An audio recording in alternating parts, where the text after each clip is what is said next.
Alright everyone, it's time for Occult Literature video number 207, Modern Vampirism by A. Osborne Eves. Not sure what the A stands for, of course.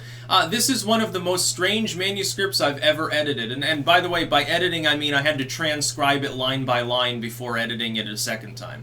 It was one of those special works where there's no version. I don't have a hard copy version, here, physically on my bookshelf, and there's no OCR'd version, so I couldn't just reformat it and then go through it line by line. I had to type it back up line by line from the initial PDF, which takes a hell of a lot longer, by the way, but it's very much worth it. 49 pages, I believe.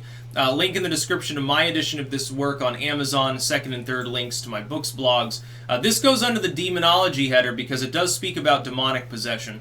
It's not really a cryptozoological work. It's about, possession, demonic spirits, elementals, and literal vampirism. And the author makes the claim, and this is the only work that I've ever read that actually claims this, that tales of sanguinarian vampires, that is, the blood-drinking sort, actually can be true. That is, that he makes the case that what has happened is the person has died. Because of their own vice-filled life, they've sort of become obsessed with trying to continue animating their body, and semi-consciously that body literally goes forth and attempts to gorge itself on life fluid as well as life essence, the energetic side, which is spoken of as well separately. I'll get into that a bit. That it's trying to keep the body animated so it can continue having sensory capabilities. Like, it's so addicted to the sensory array of the body, to sensuality, to being murderous or sensual or drinking or whatever. Alcohol is warned against in this book several times as causing evil spirits, literally.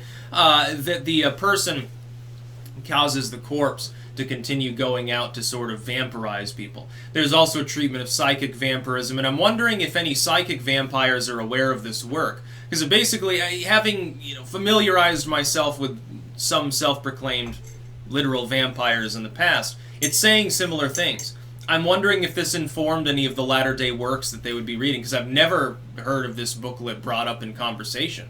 It's completely obscure. The only other version being sold is a facsimile copy based on the Google scan, so almost nothing is known about it, but it's fascinating if you read it. It warns against Ouija boards and seances. It talks about elemental spirits and their vague difference with sort of the astral body.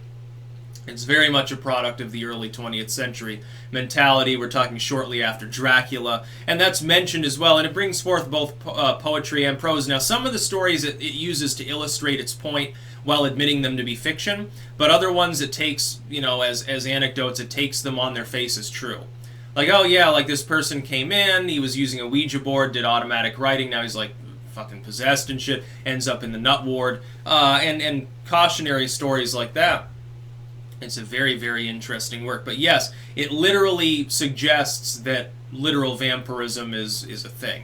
That is the blood-drinking kind. It also says, for instance, it gives the advice to stay around optimistic, ever happy and sunny people because they're, resistant to these spirits, and being near them in their aura and sort of help you ward them off. It talks about positive thinking and stuff. A very weird work. It's combining several aspects of occultism, and it's not clear Eves, what path he was from. I would lean towards labeling him at least vaguely a general occultist with theosophical inclusions as well. Like, some of it, his explanation of the astral sounds exactly like the concept of David Chan within some of their writings. So I'm going to assume that there's a definitive link there. I don't have any proof of that, though, because literally nothing else is known about the author. So over a century ago, we get this really weird work, and trust me, it's worth a read. You should definitely get a copy of it. If you're into weird stuff at all, you will enjoy this work. Again, link in the description of my edition of this work on Amazon. Second and third links to my books, blogs. Fuel truck just pulled up, so perfect timing. That's about all. Peace out.